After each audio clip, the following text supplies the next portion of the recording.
Buenas tardes, señoras y señores. Bienvenidos al atardecer de este jueves, día 9 de enero de 2025. Hoy la atención informativa preferente a esta hora nos traslada hasta Caracas y a otros lugares de Venezuela, donde desde hace poco más de una hora se están empezando ya a producir concentraciones de muchas personas que están tratando de decirle a Nicolás Maduro que él no ganó las elecciones y por lo tanto que quien tiene que tomar mañana posesión como presidente electo venezolano es Edmundo González y no él. Saben que no solo se van a producir concentraciones en los lugares de Venezuela, sino en otros muchos lugares del mundo, entre otros en Madrid. Ahora hablaremos de eso y en otros lugares también de nuestro país, de España. Pero, insisto, la atención preferente nos lleva, en primer lugar, a las calles venezolanas. Desde hace poco más de una hora las calles se han ido empezando a llenar de gente de manera progresiva y yo estaba siguiendo hasta hace unos minutos, hasta que me he venido a sentar aquí en el estudio de radio, las imágenes pocas que se pueden ver a través de YouTube de algunos youtubers que están tratando de trasladar la emocionante demostración de coraje que una vez más está haciendo el pueblo venezolano. Y tengo que decir que una cierta inquietud sí que traigo conmigo porque he visto imágenes en Carabobo donde ya la Guardia Nacional estaba tratando de reprimir a los manifestantes con gases lacrimógenos. Hay que esperar que no pase nada, pero tampoco podemos garantizar que las manifestaciones, si se convierten en multitudinarias, vayan a ser respetadas por una persona como es Maduro, que no se caracteriza precisamente por mantener una cierta coherencia democrática en sus conductas como mandatario de ese país. Hay un gran esfuerzo por parte de los opositores venezolanos en conseguir que esas manifestaciones sean un éxito. Y de hecho, María Corina Machado, que es la corajuda lideresa de la oposición de facto, ya no se presentó a las elecciones porque Maduro se lo impidió, pero que mantiene la llama sagrada de la lucha por la democracia en Venezuela de una manera más activa, más admirable, es María Corina Machado, que hace unas horas, esta madrugada, esta noche pasada, difundía un vídeo en el que animaba a todos sus compatriotas, independientemente de por dónde estuvieran sus preferencias políticas, a acudir hoy a la calle. Todos sabemos que esto se acabó. Venezuela ya no dará lástima a la gente de otros países, dará orgullo a los venezolanos. Ahora toca concretar la tarea y cada uno tiene su parte como una orquesta. Mañana nos encontramos en los pueblos y ciudades de toda Venezuela a las 10 de la mañana. Bueno, pues este es el llamamiento que hace unas horas, pasada noche, si seguimos nuestra pauta horaria, era el llamamiento que hacía María Corina Machado y que estaba siendo seguido, como les decía al principio, por muchos ciudadanos que, arriesgándose a las consecuencias que pueda tener esa demostración de valor cívico, pues están acudiendo a esa concentración. De hecho, ya hemos podido escuchar a través de YouTube, sobre todo, algunas manifestaciones de los primeros manifestantes que llegaban cargados de ilusión a tratar de conseguir, con su esfuerzo personal y también poniendo en peligro su integridad física, por qué no decirlo, el avance de la democracia en Venezuela. Escuchen algunos de esos testimonios. Bueno, aquí estamos con los ánimos arriba, como siempre decimos, hasta el final, sin perder la fe. Somos un grupito, poquito a poco vamos creciendo y vamos con todo hasta el final. ¿Sí, mi gente? Bueno, estaban, como ustedes, muy comprometidos con esa causa, a pesar que, como les he dicho, la Guardia Nacional les miraba con un gesto circunspecto. Le preguntaban a esta persona que acabamos de escuchar si se sentía intimidada por la presencia policial en las calles y esta era su respuesta. Como siempre nos quieren intimidar, pero no nos dejemos intimidar. Para adelante siempre, todo el futuro que queremos los venezolanos. Y ellos van a hacer todo lo posible por meternos miedo, por más de lo que quieren hacer. Pero este puesto, vamos nosotros por la lucha. Escuchen un tercer testimonio extraído de los medios de comunicación hace escasos minutos. Que queremos un país libre, queremos un país en paz, un país de unidad, donde todos seamos blancos, negros, azules, verdes, del color que sea, pero estar juntos, unidos. Nosotros lo que queremos es paz, vivir en paz, comer todos en el mismo plato. ¿Ves? ¿Siente miedo, señora? ¿Siente miedo? No tengo miedo. ¿Qué miedo voy a tener yo así como ando y estoy aquí con ustedes? No puedo tener miedo. tiene mucho mérito no tener miedo en esas circunstancias, porque saben ustedes que Nicolás Maduro no se anda con chiquitas. De hecho, ya ha anunciado que si Edmundo González comete el atrevimiento de llegar mañana, como tiene comprometido, a Caracas, a Venezuela, a su país, para tomar posesión como presidente electo, será inmediatamente arrestado. Él y la comitiva de exmandatarios latinoamericanos que le acompañan, que no son pocos, o sea que la lista es de hasta 12 expresidentes, encabezados por el colombiano Andrés Pastrana, el mexicano Felipe Calderón, el ecuatoriano Guillermo Lasso, el colombiano Iván Duque, el ecuatoriano Yamil Maguad, el boliviano Jorge Quiroga, el costarricense Laura Chinchilla, el paraguayo Mario Abdo y los panameños Mireya Moscoso y Pérez Valladares, aparte del dominicano Rafael Hipólito Mejía y del mexicano Vicente Fox. Ahora mismo se supone que Edmundo González está manteniendo mucho sigilo, a propósito de cuál va a ser el siguiente paso de esta comitiva en la que se encuentra Edmundo González. Lleva unos días, como ustedes saben, tratando de recabar apoyos internacionales, el más importante de ellos el que recibió por parte del que todavía es presidente de Estados Unidos, Joe Biden, lo será hasta que tome posesión Donald Trump. Digo que hay mucho sigilo en torno a cuál es la agenda de esa comitiva, no sabemos cuándo va a llegar, ni siquiera sabemos si va a llegar. Lo digo porque el gobierno español tiene la idea de que no va a llegar. Y esto es lo que reproduce hoy en una información muy interesante Juan Fernández Miranda en las páginas del diario ABC. Citando fuentes gubernamentales, entrecomilladas, dice que el gobierno de España cree que Edmundo González no acudirá a Caracas a pesar de los apoyos a su proclamación que ha ido cosechando durante estos días. Les recordaba que el más importante de todos, el que obtuvo de Joe Biden en Estados Unidos. El gobierno de España, sigue informando Juan Fernández Miranda, no le da ninguna credibilidad ni a los resultados proclamados por el oficialismo, es decir, por Maduro, ni a las actas publicadas por la oposición. Y aquí es donde viene la frase entrecomillada que demuestra hasta qué punto puede llegar a ser vil en ocasiones la equidistancia. Dice esta fuente que cita ABC: todo el mundo pone en duda el resultado electoral. Han sacado actas parciales. Es como extrapolar los datos de Andalucía y Extremadura al conjunto de toda España. Esa es la actitud, insisto, del gobierno de España, que mantiene un pavoroso y un ominoso silencio a estas horas. Es curioso, se están jugando la calle cantidad de ciudadanos en Venezuela que luchan por la libertad y el canciller de nuestro país o el presidente del gobierno de nuestro país están mudos. No hay ninguna declaración a esta hora, a las 4:08 de la tarde, que yo les pueda ofrecer a propósito de cómo están siguiendo estos acontecimientos los principales mandatarios de nuestro país. Y es algo verdaderamente sorprendente. No sorprendente para los seguidores de la oposición, para muchas personas que incluso militan en el Partido Socialista. Bien, es verdad que en un Partido Socialista que no está en sintonía con el que manda, es decir, con el que pastorea el señor Sánchez. Hay unas declaraciones de la 1:00 de la madrugada de Felipe González, que atendió a una entrevista, a una solicitud, a unas preguntas que le hacían en un canal también latinoamericano que se llama NTN 24. Y ahí Felipe González dejaba bien claro que cuando el gobierno trata de mantener esa equidistancia, lo que hace es mentir. No lo he dicho con toda claridad, pero se deduce de una manera absolutamente milimétrica de lo que ustedes van a escuchar. ¿Por qué? Porque, así como las fuentes que cita ABC afirman que el gobierno de España no se cree ninguna de las evidencias que se han puesto a propósito del resultado electoral, Felipe González manifiesta, sin embargo, que Sánchez y el gobierno que preside saben que Edmundo González ganó las elecciones. El gobierno español sabe que Edmundo González ha ganado, lo sabe, igual que lo sé yo, conoce las actas, conoce el resultado. ¿Por qué no lo hace? No lo sé, me cuesta trabajo explicarlo, porque como no lo sé, me arriesgo mucho por explicarlo. Hay varias cosas que no pudo explicar en esa entrevista a Felipe González cuando le preguntaban por la actitud del gobierno de nuestro país, de su conmilitón ideológico, el señor Sánchez. Bueno, entre otras cosas no pudo explicar por qué España no ha querido liderar una posición común en Europa.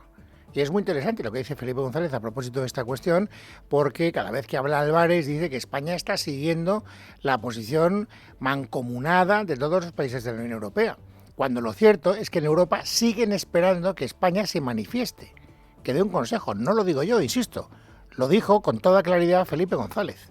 Las comunidades europeas, la Unión Europea, ha estado esperando todo el tiempo un pronunciamiento de España claro, un pronunciamiento claro de reconocimiento de la victoria de Edmundo González. O si lo quieren plantear al revés, de reconocimiento de la derrota en las urnas de Maduro. a lo mejor así le cuesta menos trabajo, porque eso es determinante para que se muevan los gobiernos europeos. Y estas declaraciones son también determinantes para ver hasta qué punto el silencio que está manteniendo el gobierno, empezando por Álvarez y siguiendo por Sánchez, o cambien ustedes el orden, si así lo prefieren, es, como decía hace un instante, ominoso. Es verdaderamente tremendo ver cómo nuestro país no se alinea al lado de aquellas personas que están jugándose el pellejo, que se están jugando la vida para tratar de conseguir la restauración democrática en ese país con el que nos unen tantos lazos.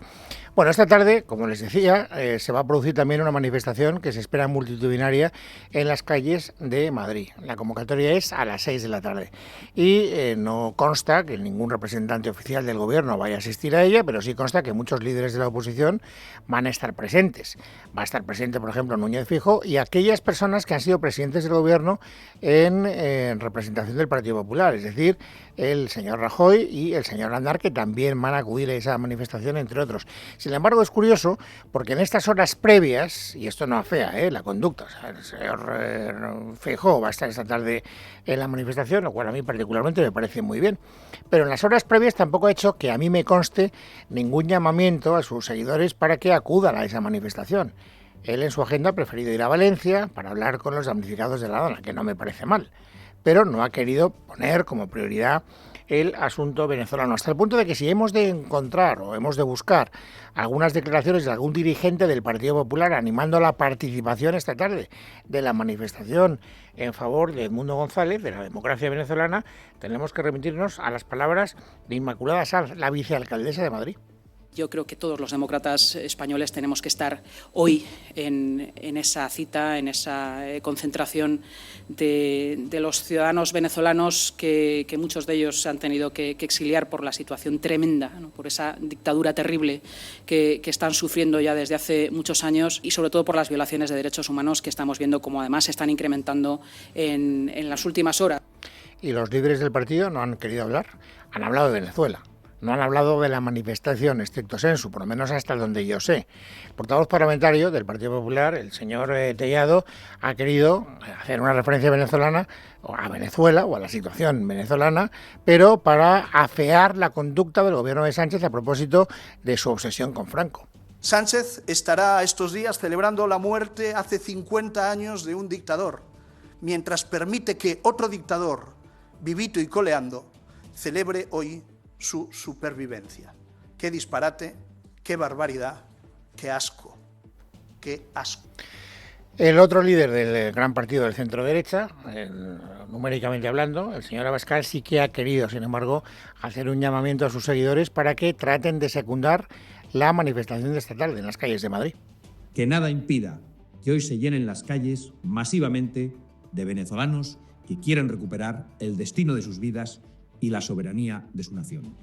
Que no haya amenaza, como las que perpetran contra el propio Edmundo o contra la insobornable, íntegra y valiente María Corina Machado y contra todo venezolano de bien que silencie el grito de libertad en toda Venezuela. Bueno, yo deseo de todo corazón que sea un éxito la manifestación de hoy en Madrid y sobre todo que sea un éxito la que a estas horas se está produciendo en Caracas y que surta el efecto deseado, que no es otro que trasladarle a Nicolás Maduro la repulsa de los ciudadanos de a pie sobre su conducta que es usurpadora. Él no gana las elecciones y sin embargo mañana quiere ser investido como lo que no es, presidente electo, no ha sido elegido, no ganó las elecciones y eso es lo que quieren dejarlo claro sus compatriotas en las manifestaciones de esta tarde. Les decía, es relevante y al mismo tiempo bastante pesaroso que el gobierno de nuestro país no haya querido hacer ninguna referencia a la situación en Venezuela. Sin embargo, a la hora de defender otros asuntos, el partido y el gobierno sigue tan locuaz como otras veces. De Venezuela no hablamos. Pero del hermano del presidente del gobierno, que hoy ha declarado en sede judicial, como ahora les contaré, sí que hablamos.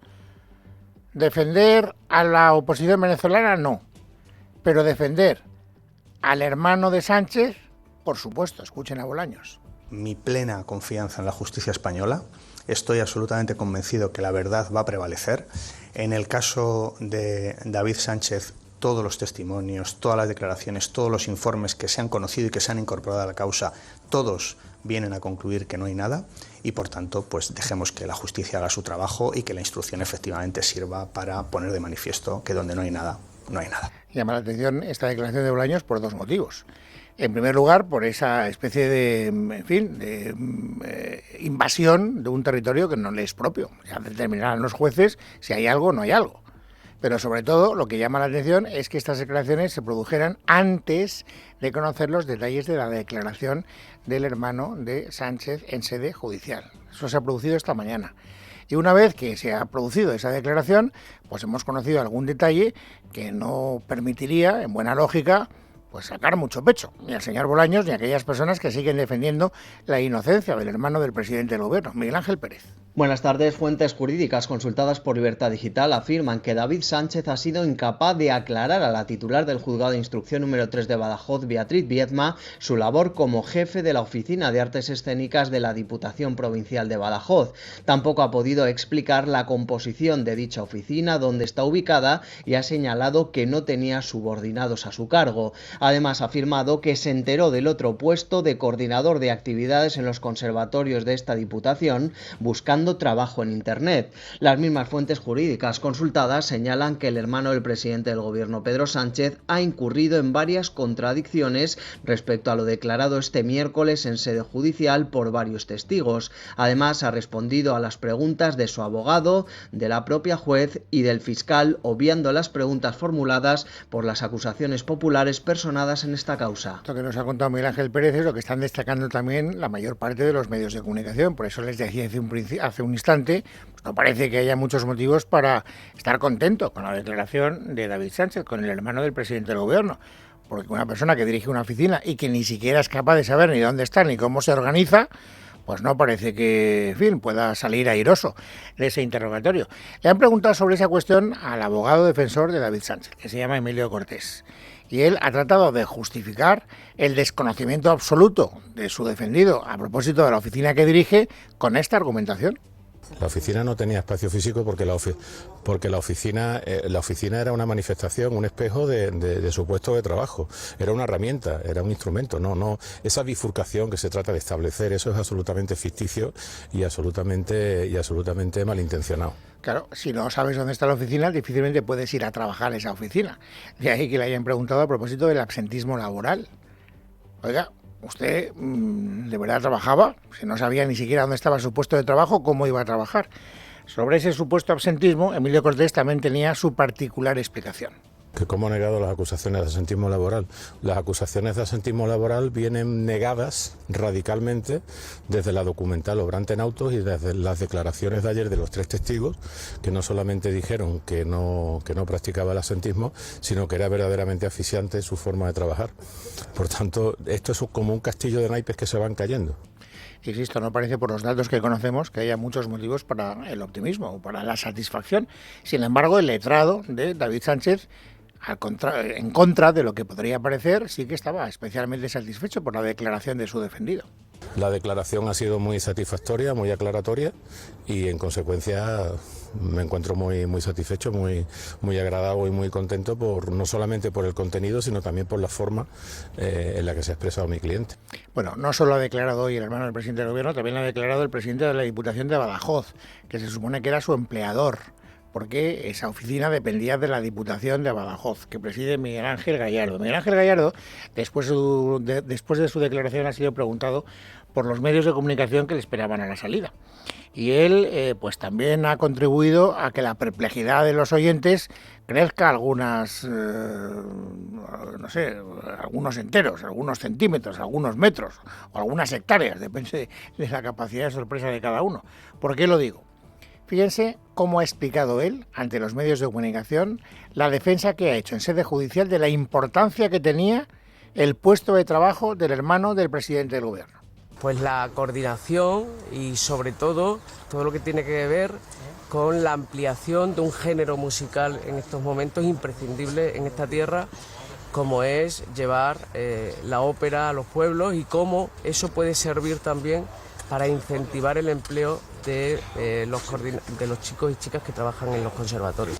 trascendental. Yo creo que si hacemos una prioridad de las necesidades que tienen ahora los extremeños, llevar la ópera a los pueblos, que no me parece mal, pues está entre las prioridades que hay que defender ardorosamente. Bueno, en todo caso, es el argumentario que ha querido utilizar Miguel Ángel Gallardo, que naturalmente ha querido hacer una referencia a lo que está detrás de toda esta campaña judicial contra el Partido Socialista y en concreto contra el presidente del Gobierno, que también es secretario general del Partido Socialista.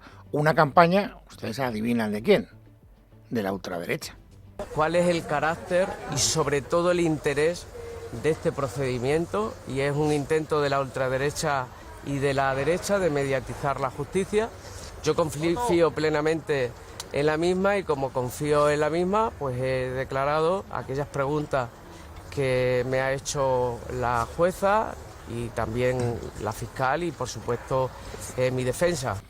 Bueno, esto de echar la culpa siempre al adversario político de lo que puede ocurrir en las denuncias judiciales o en la investigación en los tribunales, no crean ustedes que es algo exclusivo del Partido Socialista, porque si acudimos al otro gran asunto que está despertando el interés de estos últimos días, de estas últimas horas, que es la investigación contra el fiscal general del Estado, nos encontraremos con un argumentario parecido, pero invirtiendo los términos de los protagonistas. Isabel Díaz Ayuso, que ha mantenido un escrupuloso silencio durante los últimos días, hoy ha roto ese silencio. ¿Para qué? Pues para denunciar, entre otras cosas, que todo lo que ella está padeciendo es consecuencia de una operación política que tiene su origen en el Palacio de la Moncloa. Una vez ya dada la información que le requirió el juez, pues lo importante ahora es saber los siguientes pasos, cómo se ha orquestado esta operación de Estado contra mí, simplemente pues para hacer daño, para intentar, yo creo, situar a la política en una situación insostenible en la que todos somos iguales. Bueno, esta es la opinión de Isabel Díaz Ayuso. No tengo ni la más remota idea de si hay o no hay una operación orquestada que vaya dirigida de una manera unilateral, inequívoca, en desprestigiar a Isabel Díaz Ayuso. Tengo que decir que hay algunos datos que permiten que esa sospecha sea razonable. Ahora, lo que sí que puedo constatar, un día sí y otro también, es que el Gobierno utiliza todo lo que se está promoviendo en torno a la investigación de la pareja de Isabel Díaz Ayuso como una especie de herramienta de desgaste a la presidenta de la Comunidad Autónoma Madrileña. Lo digo porque hoy Bolaños también ha querido hablar de este asunto. Pero no para hablar de la independencia judicial, ni para hablar de, en fin, que al final la verdad resplandezca. No. Para dejar claro que todo lo que sabemos hasta ahora constata una vez más que Isabel Díaz Ayuso vive como una reina. La señora Ayuso sigue dándose la vida padre gracias a ese dinero que desfalcó su pareja y que reconoció su abogado. ¿Y quién está siendo investigado? El fiscal que persiguió el delito y que contó la verdad. Es el mundo al revés. Y por tanto, yo confieso que me pasa lo mismo que a la mayoría de la ciudadanía, que no entiendo nada. Bueno, es jueves, es 9 de enero de 2025. Vamos, amigos, ahora a completar el paisaje informativo sobresaliente de este día. Esther Nieto, bienvenida, buenas tardes. Buenas tardes, Luis. A menos de 2 semanas de que se cumplan 3 meses de la tragedia que supuso el paso de la Dana en Valencia, hoy el líder del PP, Alberto Núñez Feijóo, junto al presidente de la Comunidad Valenciana, Carlos Mazón, se ha reunido con alcaldes de las zonas afectadas y ha cargado duramente contra el Gobierno. Afirma Feijóo que las ayudas son insuficientes y que no están llegando. Lo ha dicho en una comparecencia sin la presencia de medios de comunicación ni preguntas.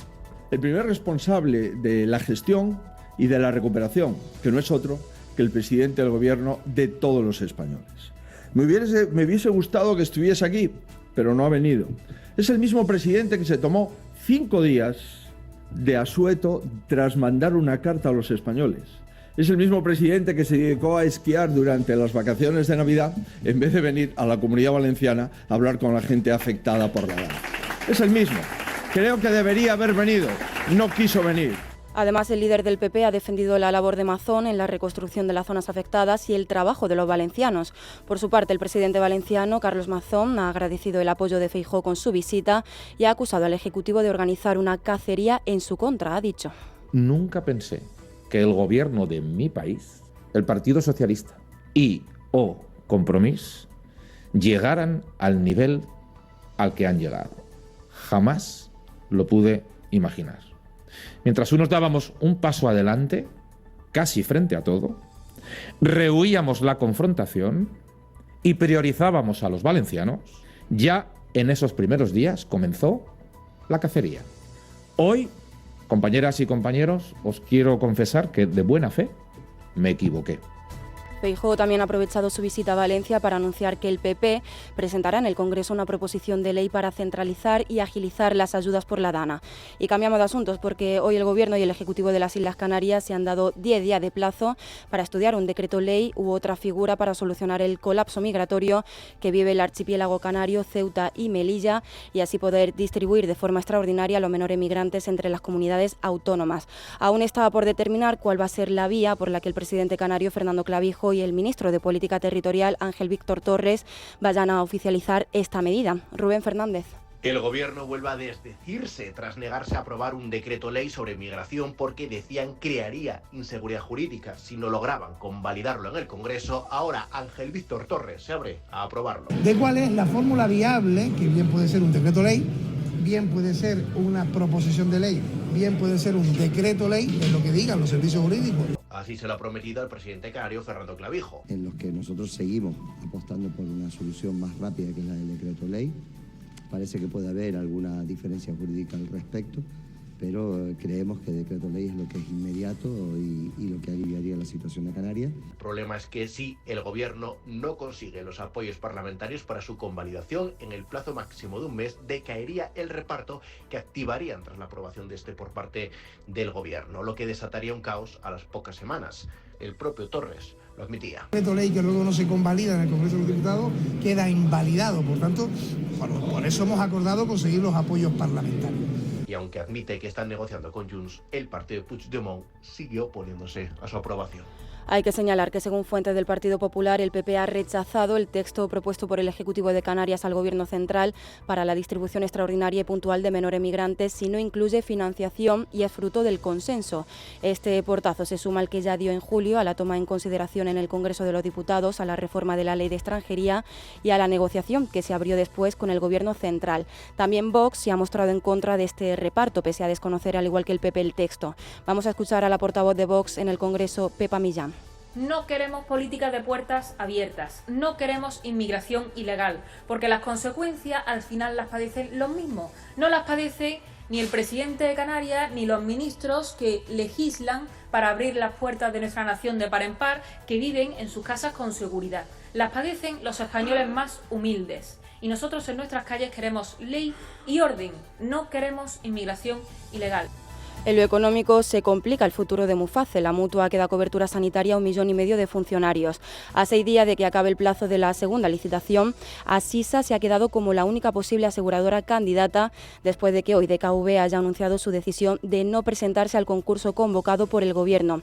Asegura DKV en un comunicado que en el último año la compañía ha acumulado pérdidas de más de 70 millones de euros.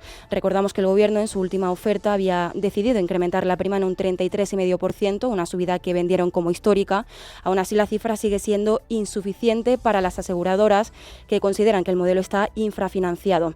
Por su parte, desde el Sindicato Mayoritario de Funcionarios, CESIF, ya advierten de acciones judiciales. Vamos a conocer los detalles. Luis Colón. Continúa la pesadilla de Muface con las aseguradoras. Después de la retirada de Adeslas en diciembre, ahora se suma DKV. La compañía ha explicado que seguir con las condiciones del concierto económico le costaría más pérdidas de las registradas en 2024, que fueron más de 70 millones de euros. Desde los sindicatos de funcionarios, el presidente de CESIF, Miguel Borra, ha criticado la actitud del Gobierno de España en este asunto y exige soluciones. Exigimos al Gobierno que aporte ya una solución. No vemos ni voluntad política ni certezas a menos de una semana para que concluya el plazo de la licitación. Se acabaron las declaraciones a los medios. Hay que sentarse a una mesa con seriedad, analizar la situación y aportar soluciones. Ahora Sisas es la única aseguradora que queda en la mesa de negociación y la que podría quedarse con la totalidad de Muface por unos 4.500 millones de euros en 3 años. Por el momento, la compañía estudiará qué hacer ante este nuevo golpe. Sepan también que el comité de expertos que asesora al Gobierno para la subida del salario mínimo interprofesional ha recomendado al Ministerio de Trabajo que lo incremente este año o un 3,4% o un 4,4%, lo que supondría un aumento máximo de 50 euros mensuales. De aplicarse la primera opción, una subida del 3,4%, el SMI se situaría en 1.172 euros mensuales por 14 pagas, mientras que si se decide que el incremento sea del 4,4%, esta renta mínima rondaría los 1.184 euros. Recordamos que el salario mínimo alcanza actualmente los 1.134 euros.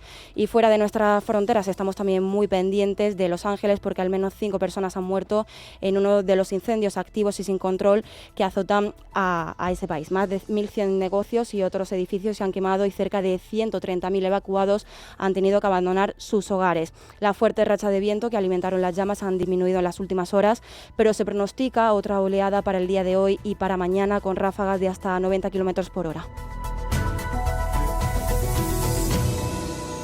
En casa de Herrero, Es Radio.